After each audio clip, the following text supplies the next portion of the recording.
baik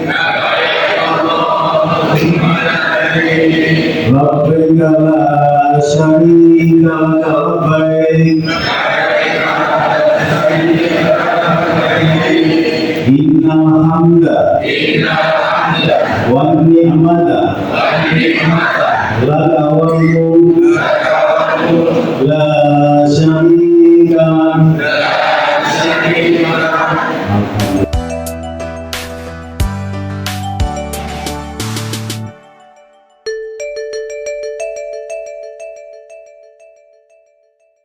أشهد أن لا إله إلا الله وحده لا شريك له وأشهد أن محمدا عبده ورسوله yang terhormat narasumber Ustaz Profesor Dr. wabarakatuh. Bismillahirrahmanirrahim. Alhamdulillahirabbil alamin. Wa bihi nasta'inu ala umuri dunya waddin. Asyhadu an la ilaha illallah wa asyhadu anna Muhammadan abduhu wa rasuluhu la nabiyya ba'dahu. Saya nggak berani banyak. Jadi suasananya semakin dekat, bukan malah semakin tenang, tapi semakin duduk tadi. Alhamdulillah sudah seolah-olah sudah di Madinah. Alhamdulillah ini lebih semangat lagi. Bapak dan Ibu sekalian, ini 2 kali barengan gitu ya. Kemarin yang 2023 yang tercerai-berai, beliaunya ini Amirul Hajj, tapi harus maju ke kloter depannya, itu luar biasa. Di 2008 kami ini satu kloter. Kemudian beberapa KBA di Sidoarjo ini beda hotel. 2008, insya Allah kalau nggak salah di situ tempatnya Muzasiddin. Penjenengan nggak usah risau, takut dan lain-lain.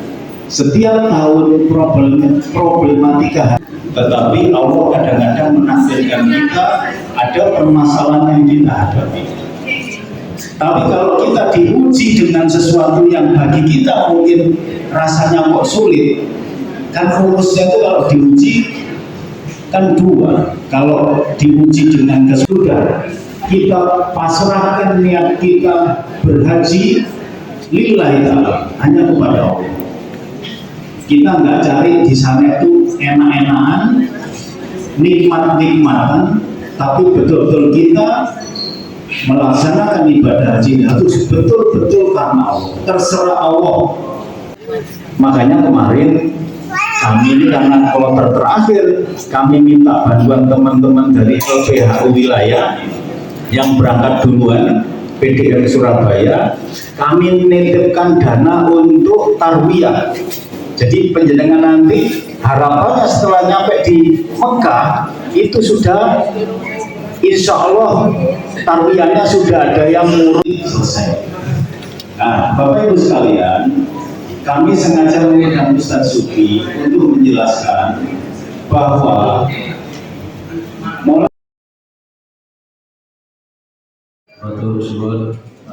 Ibu Bapak yang berbahagia, berikutnya adalah Bapak. Wabihi nasta'inu ala umuri dunya waddin.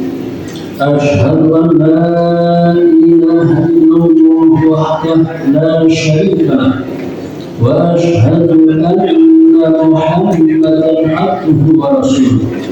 Wa usallimu ala Muhammad wa ala alihi wa ashabihi ajma'in. Kalau misalnya haji itu seperti kurban, misalnya 7 orang dirupakan sapi, misalnya, apa itu juga dibolehkan? Terima kasih. Kucing kecil sama pisau kecil boleh ya? Pada haji khusus. Satu lagi, kalau berapa kali berangkat itu boleh apa enggak? Berikannya bapak dari sini boleh apa enggak?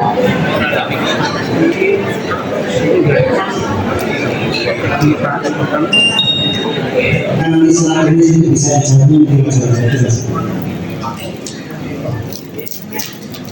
dalam prakteknya lulus di sana. yang banyak melakukan di unta. Prakteknya kita saksikan di kawasan Mina itu unta, kambing-kambing terbanyak. Dan memang di sana kalau sapi tidak lewat, tidak seberapa banyak juga digunakan unta, sehingga yang ini kan saya yang menjual sapi karena memang faktor ketersediaannya. Tapi kalau Bapak nanti teman-teman 7 orang misalnya itu seekor unta atau kambing-kambing berjalan, itu prakteknya sudah dari tahun ke tahun akan dapat kabar. Kalau di sini nanti ada suka yang mana antara kambing atau sapi. Kalau bisa kambing lebih enak. Kalau kambing itu kan, tapi memang agak lama ya, karena per ekor ya. Sehingga nanti gimana pelaksanaan lazismu kan? Jadi nanti lazismu itu sudah harus mendata dengan jelas siapa-siapa yang berangkat haji dan siapa-siapa yang akan melaksanakan haji tujuannya yang dititip pada lazismu. Nanti lazismu kan banyak, ada Surabaya, ada Sidoarjo, masing-masing nanti diarahkan begitu kira-kira. Lalu bagaimana proses pemilihannya? Sedapat mungkin supaya lebih menarik dan lebih mantap, lebih yakin, maka disebutlah satu persatu namanya. Ini adalah haji untuk sikulah, baru diberi. Kalau unta atau sapi, tidak ada haji dari A, B, C, D, F, G, baru diberi. Bismillahirrahmanirrahim. Di prakteknya tetap harus sesuai dengan sapi. Ini sudah ketentuan di fatwa itu. Jadi walaupun pelaksanaan di tanah air, tapi proses semuanya itu sesuai dengan syariat. Misalnya hewannya harus yang memenuhi syarat untuk disembelih, seperti korban. Ya. Kemudian alat yang digunakan untuk menyembelih harus yang tajam. Kemudian menyebut nama Allah, Bismillahirrahmanirrahim misalnya. Kemudian azan siapa?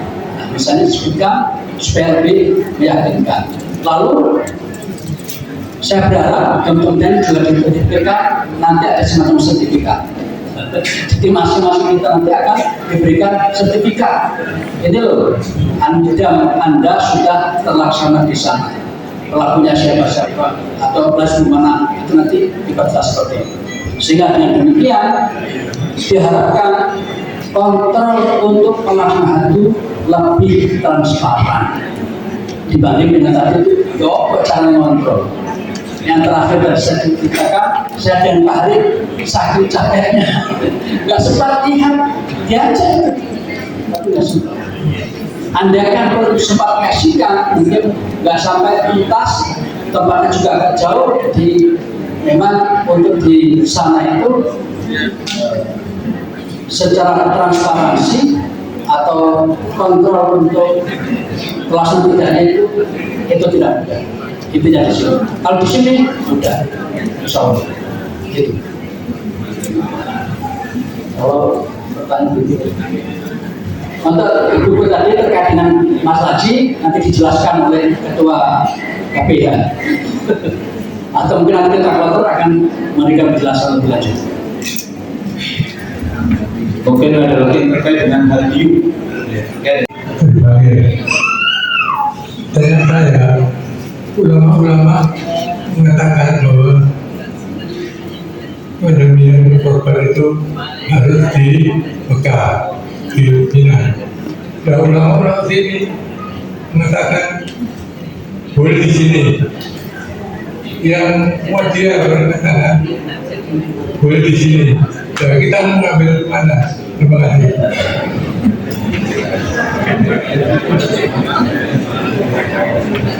Baik, terima kasih. Maka sejak dulu, mungkin lebih dari 1000 tahun lalu, itu pendapat itu sudah dua. Masing-masing mazhab itu sudah ada dua pendapat. Baik di kalangan mazhab Hanafi, Maliki, dan Hambali. Hanya saja memang mayoritas berpendapat harus di tanah haram. Itu ceritanya. Tapi ternyata ada sebagian ulama masing-masing mazhab itu berpendapat boleh di luar tanah haram. Tadi sudah kita paparkan satu persatu mazhab itu. Nah, kemudian Muhammadiyah umumnya dulu itu pendapat yang harus di Mekah kan begitu. Nah, kenapa belakang kok berubah? Karena kondisinya berubah. Dan ada laporan yang tidak menyenangkan bahwa praktek yang di tanah suci itu terkesan terindikasi yang bebas, terindikasi mudahnya penipuan, mudahnya mubazir, mudahnya pokoknya tidak bermanfaat banyak. Sedangkan kalau di Indonesia itu jauh lebih bermanfaat. Sedangkan ayat-ayat yang menjelaskan tempat di Mekah dan Mina itu kata ulama tafsir itu sekedar ikhbar, berita saja, bukan kewajiban dari situ tempatnya. Karena tidak ditemukan Quran apalagi juga hadis yang menyatakan dilarang haram sih. Maka atas dasar itu maka ulama Haji Muhammadiyah sependapat dengan pandangan beberapa ulama yang sudah bertahun-tahun lalu itu dengan pertimbangan maksud syariat. Tujuan syariat diadakannya penyembelihan haji itu selain untuk ketakwaan kepada Allah dan agama juga dagingnya didistribusikan kepada fakir miskin yang lebih membutuhkan. Indonesia adalah termasuk negara yang masih sangat membutuhkan suplai berupa daging atau makanan bergizi, bukan MBG. Itu ceritanya. Jadi dengan demikian, insya Allah apa yang telah diputuskan oleh Haji Muhammadiyah ini sudah dilaksanakan dengan pemikiran yang cukup mendalam. Harus diketahui bahwa tarjih ini bukan kemarin membahasnya, sudah sekitar 3 atau 4 tahun lalu membahasnya. Saya pernah ikut sekali di tahun 2002 atau 2003 secara online nasional membahas ini. Saya belum tuntas saat itu. Ternyata kita nanti kalau sudah menghasilkan tadi itu diperkuat lagi tahun 2005, diperkuat lagi tentang sahnya dengan pakai kegiatan madhab Hambali.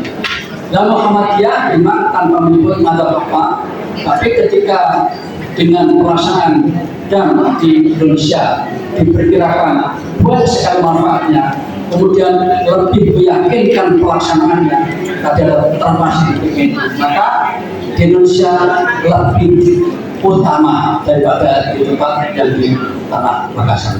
Itu kesimpulan tarjih. Wallahu a'lam bishawab. Jadi sekarang ini, bagaimana seandainya tarjih itu salah kan gitu ya? Serahkan saja pada tarjih. Bapak itu tidak ada masalah. Kami sudah samina apa dengan metode fikih yang ada. Jadi Bapak itu tidak ada masalah. Andai itu salah, tarjih nanti yang bertanggung jawab. Tapi ingat, tarjih itu adalah ulama-ulama yang bersungguh-sungguh untuk memikirkan agama ini. Apa kata Nabi? Andai yang salah, tetap dapat 1 pahalanya. Kalau benar, dapat 2 ditambah bonusnya. Itu kata Nabi. Jadi berpikir itu sangat dihargai dalam Islam.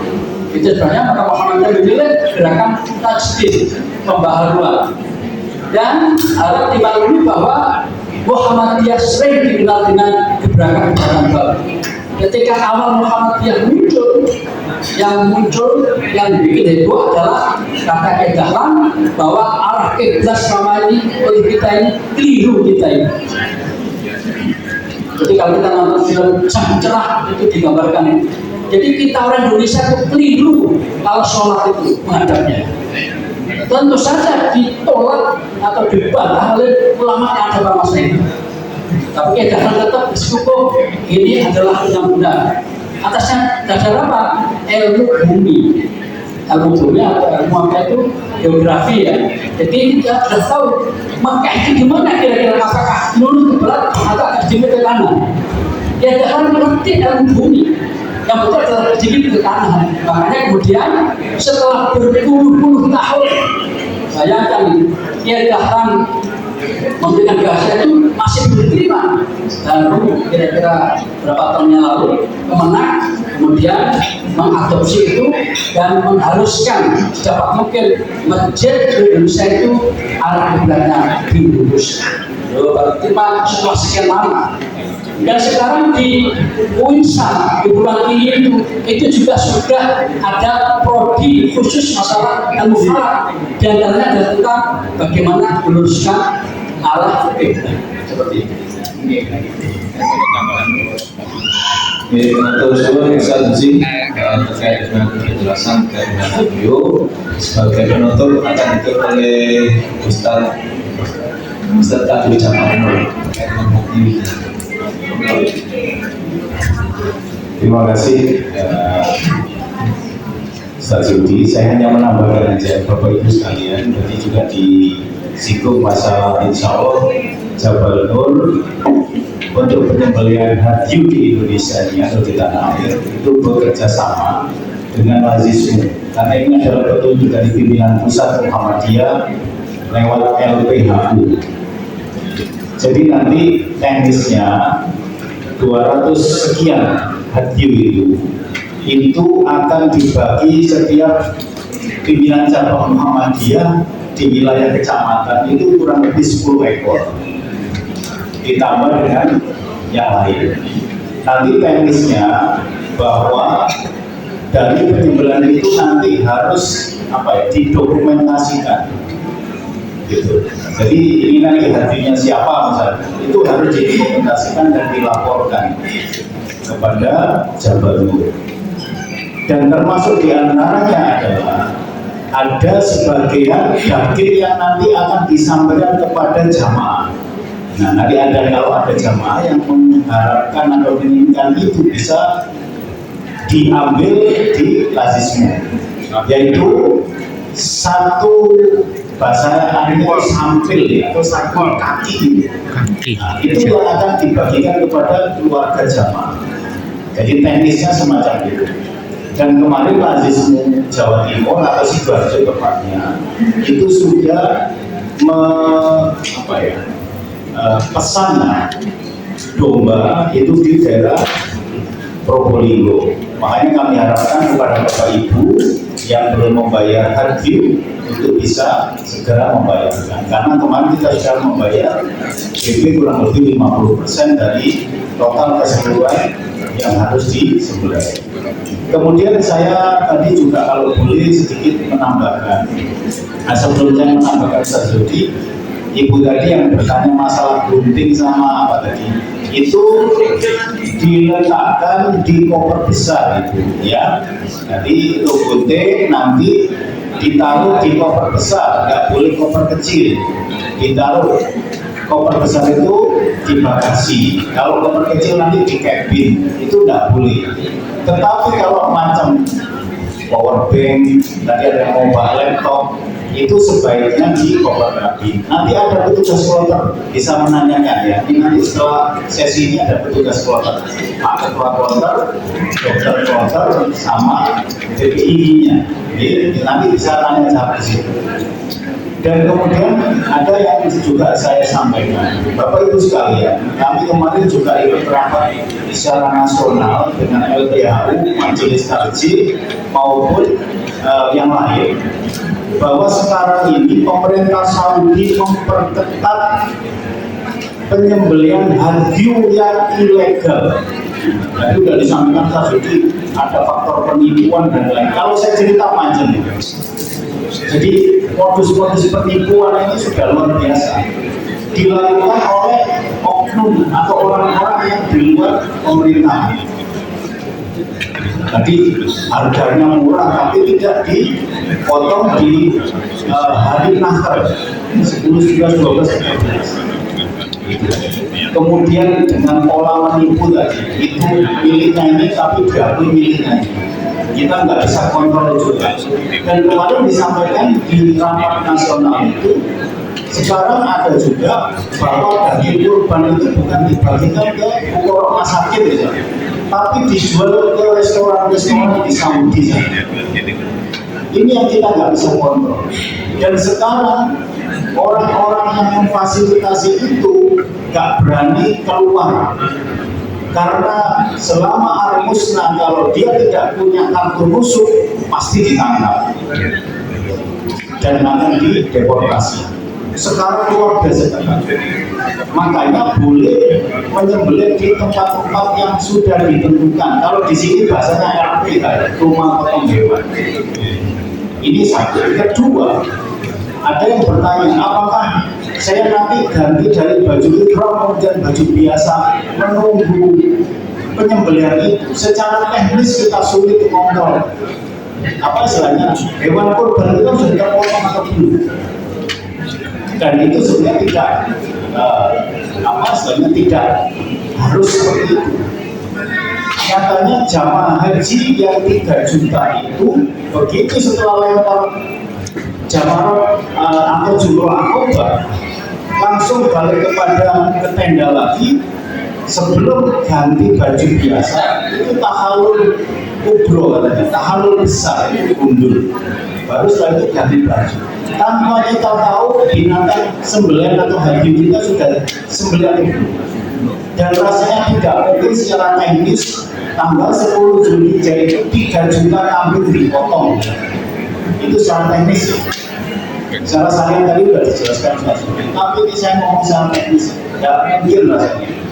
Karena tidak boleh semacam di Indonesia seperti binatang udhiyah atau binatang kurban tidak sujud dipotong sendiri. Di sana nggak boleh. Kalau tidak di tempat penyembelihan hewan resmi itu nggak boleh. Apalagi difasilitasi oleh orang-orang yang nggak jelas. Ini sudah praktek lama sebenarnya dan bukan rahasia. Itu kira-kira tambahan dari saya. Nanti bisa dialog dengan petugas kloter didalami lah untuk hal-hal yang sifatnya teknis. Mungkin itu tambahan dari saya. Terima kasih. Saya kembalikan ke Pak MC. Bapak Ursul, penjelasannya. Ibu Bapak yang berbahagia, sesi materi 1 sudah kita lalui. Saya ucapkan banyak terima kasih pada Prof. Syukri yang sudah memberikan pencerahan pada para jemaah. Insya Allah jemaah sudah clear, sudah jelas semua. Itu. Mari kita tutup sesi pertama dengan membaca hamdalah. 750 rupiah. Real 500-an, ya, 100-an dan 50. Jika jenengan dapat 500-an bisa tukar, ya, nanti di AHES. Karena kalau 500 kadang-kadang kalau buat beli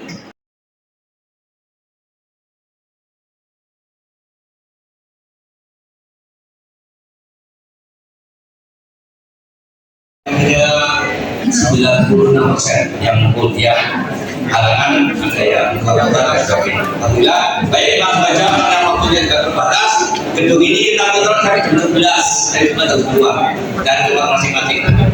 Itu marilah kita ada berikutnya kita mulai. Kami ulangi nanti terlambat karena saya harus ikuti kajian di Jatim pembicaraan tahun 2 yaitu Pak Abdul Hakim dari mana beliaunya. Nah, tadi pembicaraan beliau saya harus menggoni Pak Abdul Pak yo nggak apa-apa goni gitu. Alhamdulillah setuju karena saya sebagai majelis tetap lagi baik. Aku pertama waktunya dengan berapa menit sampai 12 berapa menit nanti ide bisa kata Pak Abdul dari jam 11 dari ketua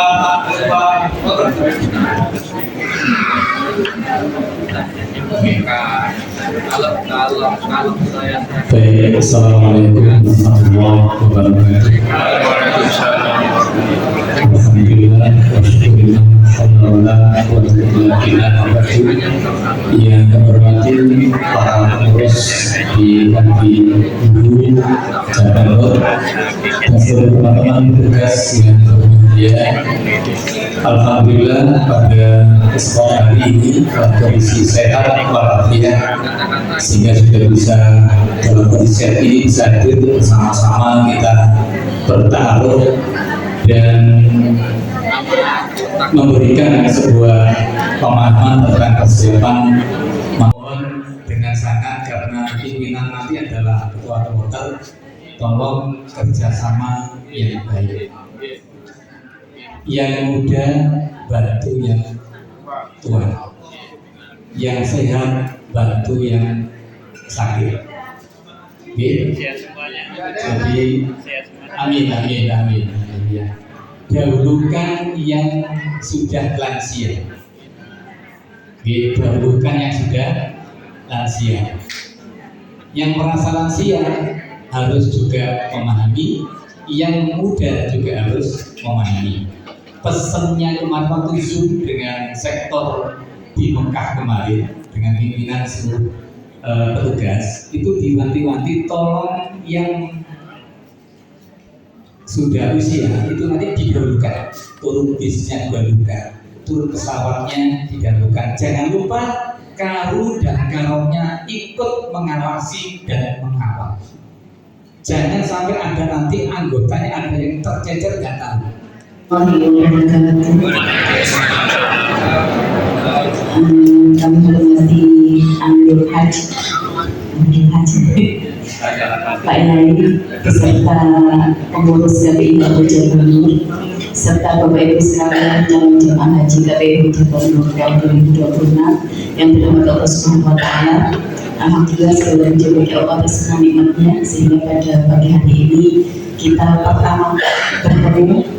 Ini adalah perkenalan. Untuk selanjutnya kita akan banyak bertemu di prosesi ibadah haji kita selama 42 hari. Mudah-mudahan pertemuan ini menimbulkan perasaan dekat sehingga panjenengan nanti bisa berkoordinasi baik dengan kami. Salam dan salam senantiasa kita sampaikan kepada junjungan kita Nabi Muhammad Sallallahu Alaihi Wasallam. Mudah-mudahan kita semua termasuk umat beliau yang mendapatkan syafaat beliau di hari akhir nanti. Amin dan berlaku. Bapak Ibu sekalian, perkenalkan nama saya Ainun Naimah. Anda bisa panggil saya Ainun. Saya adalah PIHK, pembimbing ibadah haji kloter Surabaya 116. Kloter terakhir, kloter sapu jagat. Jadi mudah-mudahan panjenengan terangkut semua jadi harus dipersiapkan sejak dini mumpung masih ada waktu. Terkait pendampingan, kami berempat ini mendampingi panjenengan, bukan pemimpin panjenengan, tapi mendampingi panjenengan dalam melaksanakan rangkaian ibadah haji.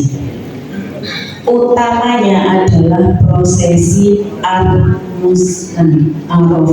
Musdalifah, Mina. Tapi di luar pelaksanaan ibadah banyak faktor. Bapak dan Ibu jamaah haji KPIH Jawa Timur yang saya hormati, sebelumnya izinkan saya memperkenalkan diri terlebih dahulu. Perkenalkan, nama saya Dr. Endra. Saya berdinas di Rumah Sakit RSI Al-Manggul 20 Surabaya. Di sini insya Allah saya akan membersamai dengan semua dalam hal kesehatan, nanti dibantu dengan PKH Mbak Dina selalu perawat yang nantinya akan mulai dari asrama haji sampai pulang ke asrama haji lagi.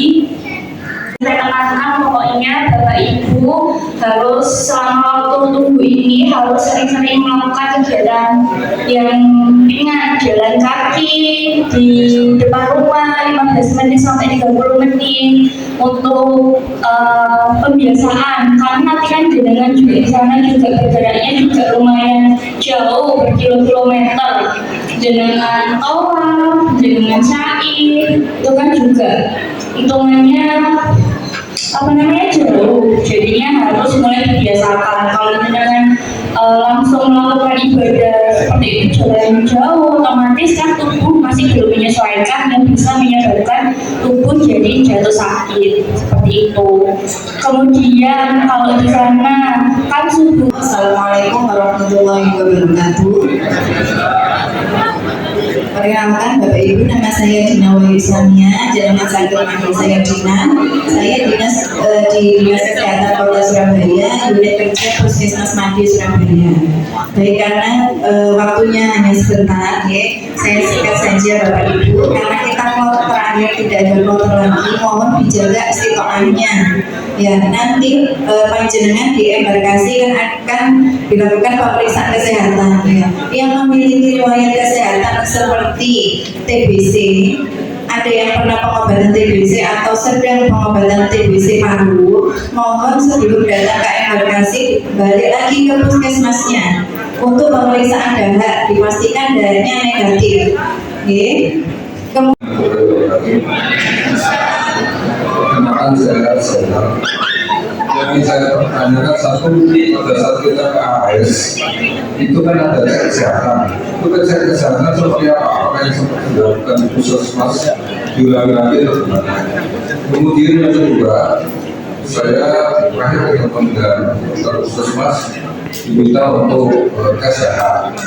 Nah, disampaikan nanti kalau sudah keluar hasilnya dibawa ke AS, ditunjukkan ke petugas kesehatan. Apakah itu yang dimaksud hasilnya? Terima kasih. Pemeriksaan di embarkasi itu nanti pemeriksaan bisa tensi, saturasi. Untuk yang wanita usia subur itu diperiksa untuk plano tes atau tes kehamilan. Sama yang ada riwayat anemia itu biasanya diperiksa HB. Ya, itu pemeriksaan dasar karena pemeriksaan dalam waktu 2-3 jam 380 orang itu kan harus cepat ya. Kemudian itu pemeriksaan dasarnya. Kemudian untuk pemeriksaan dahak ya Pak, dahak nanti diserahkan pada saat itu pemeriksaan itu. Ngaten sampel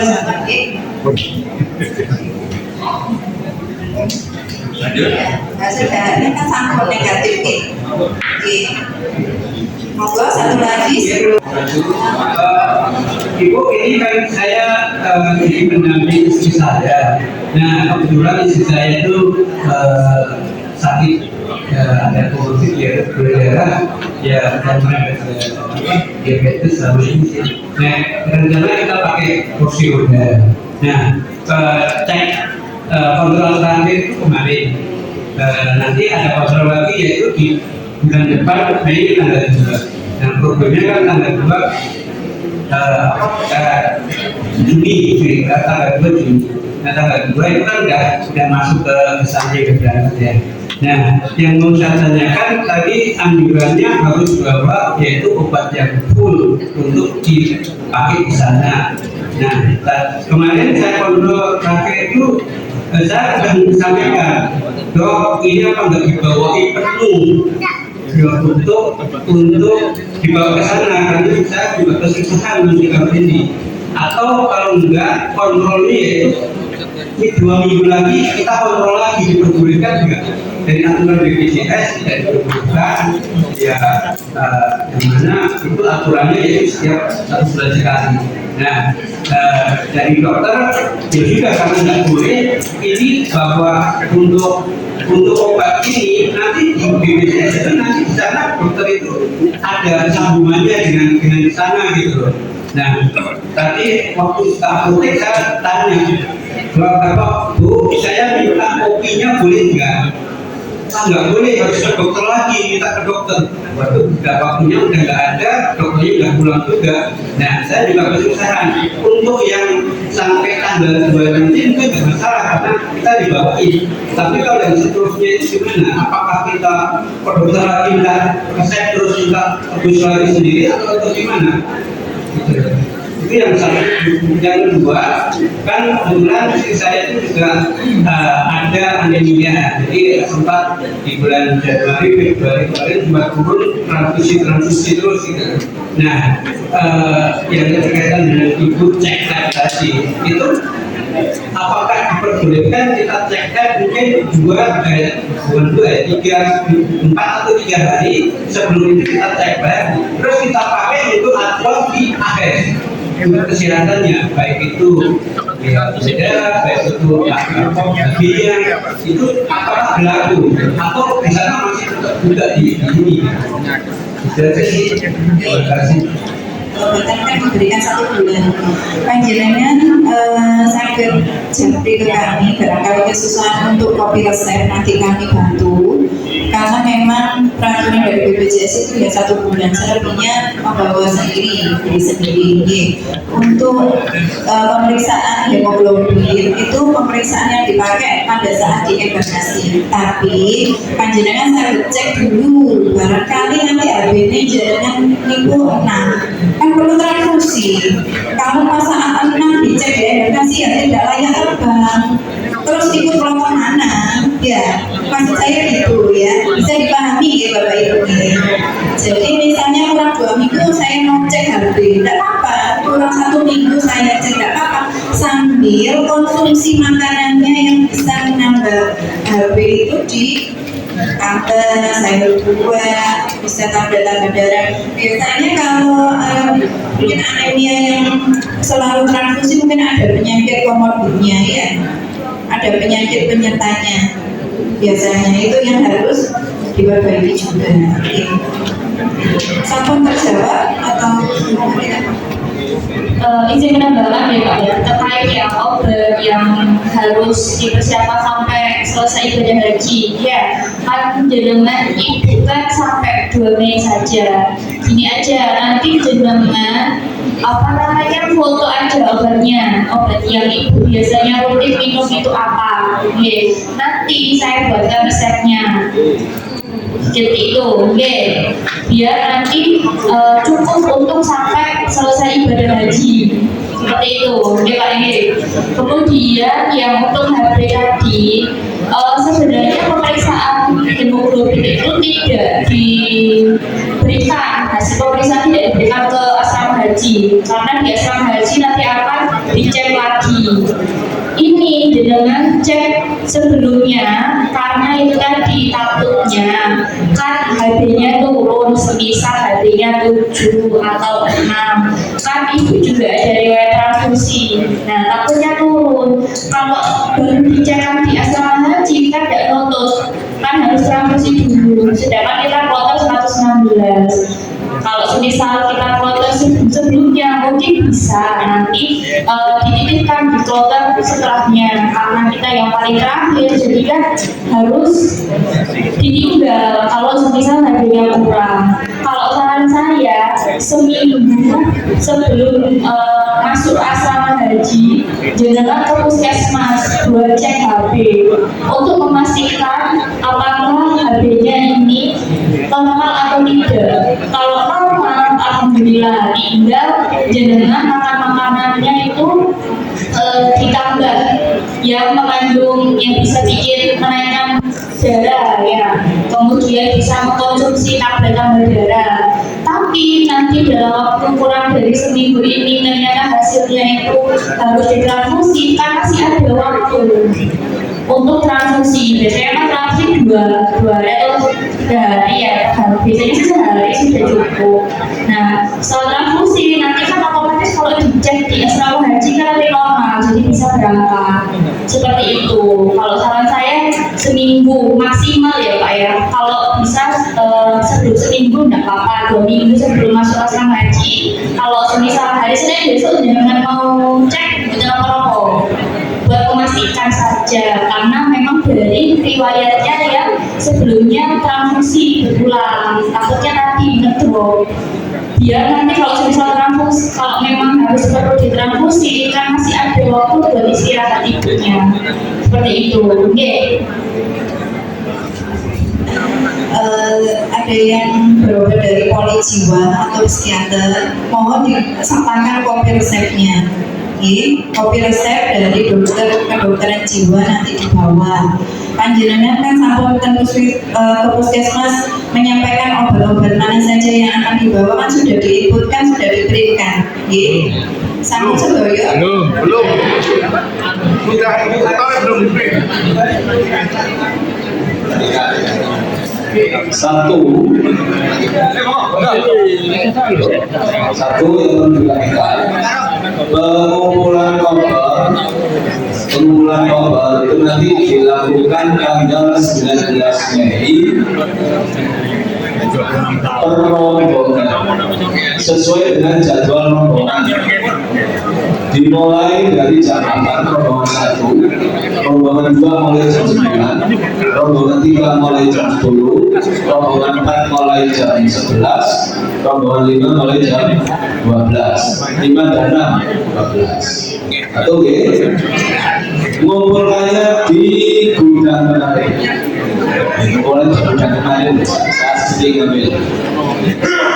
Yang kedua, sesuai dengan himbauan dari Kemenhas dan PDN, karena jenengan nanti berada di kloter terakhir dan itu adalah kloter pamungkas yang harus berangkat. Kalau bermasalah tidak boleh berangkat, maka himbauannya adalah jamaah harus menjaga kesehatan. Yang kedua, mohon H-1 sudah tidak menerima tamu. Oke, jadi tanggal 19 wis tutup rumahnya. Sampai pakai untuk istirahat total. Perlu sampai pindah ke hotel. Perlu. Kemudian yang ketiga, mohon diperhatikan, untuk jamaah yang riski, sakit atau yang kursi roda tidak perlu mengikuti pelepasan di Masjid An-Nur, tapi langsung menuju ke pendopo jam 8. Masuk pendopo nanti akan bersama dengan jamaah yang pelepasan jam 8 juga masuk pendopo. Jadi jamaah tanggal 20 Mei bagi jamaah yang risti itu yang agak kuat banget, yang kuat banget gitu ya, pakai kursi roda atau yang sakit itu mohon tidak perlu mengikuti pelepasan di An-Nur, tapi langsung saja menuju ke pendopo kabupaten ya. Jam 8 nyampe sana, jangan terlalu mendahului, nanti kelamaan kami tujuannya adalah untuk menghindari terlalu lama menunggu. Jam 8 cawan nanti setengah 9 acara pelepasan sudah dimulai, jam setengah 10 jadi nanti akan dilepas menuju ke asrama. Nah, bagi jamaah yang sehat-sehat, acara pelepasan nanti dimulai jam 6.50. Habis sudah selesai pemeriksaan. Jam 7.30 jadi nanti akan diberangkatkan menuju pendopo sehingga jam 8 menuju pendopo. Nah, terkait dengan itu, maka nanti jangan bisa mulai hadir di An-Nur itu mulai jam 6.15. Tujuannya apa? Supaya masih ada waktu sekitar 2 menit masih bisa bercengkrama dengan keluarga yang mau ditinggalkan, yang mau ditinggal di rumah.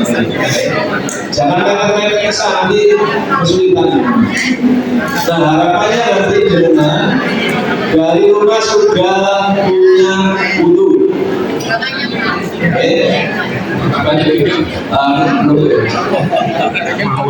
Wudhunya sudah habis, wudhu lagi.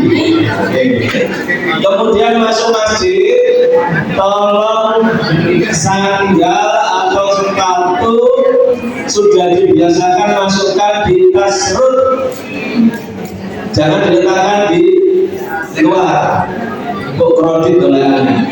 Ya, biasakan masuk tas perut. Itu nanti di Masjidil Haram Nabawi juga modelnya seperti itu. Oke, ini beberapa hal yang bisa saya sampaikan. Untuk jadwal lengkap harian nanti akan saya share di grup. Ya, jadwal lengkapnya saya share di grup. Yang jelas nanti saya ulang lagi,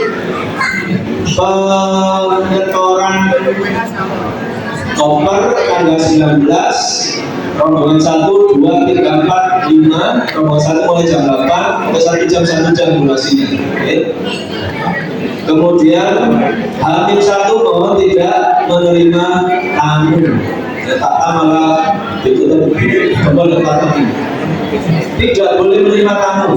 Ya. Tujuannya sama pakai untuk silat saja. Ya. Kemudian yang sakit, yang istri yang pakai kursi roda tidak perlu ke An-Nur, tapi langsung menuju pendopo jam 8. Mungkin jam 8. Yang sehat itu nanti ikut pelepasan di pelepasannya dalam sekitar 20 menit acaranya selesai. Oke. Ini beberapa hal yang perlu saya sampaikan, mudah-mudahan bisa dipahami, dan pada saat hari ini kita dalam kondisi sehat walafiat, fresh, tidak ada beban, sehingga menemui panggilan Allah dengan ringan, santai, nyaman, dan mari kita tutup pertemuan ini dengan bacaan hamdalah. Alhamdulillah. Majlis Allahumma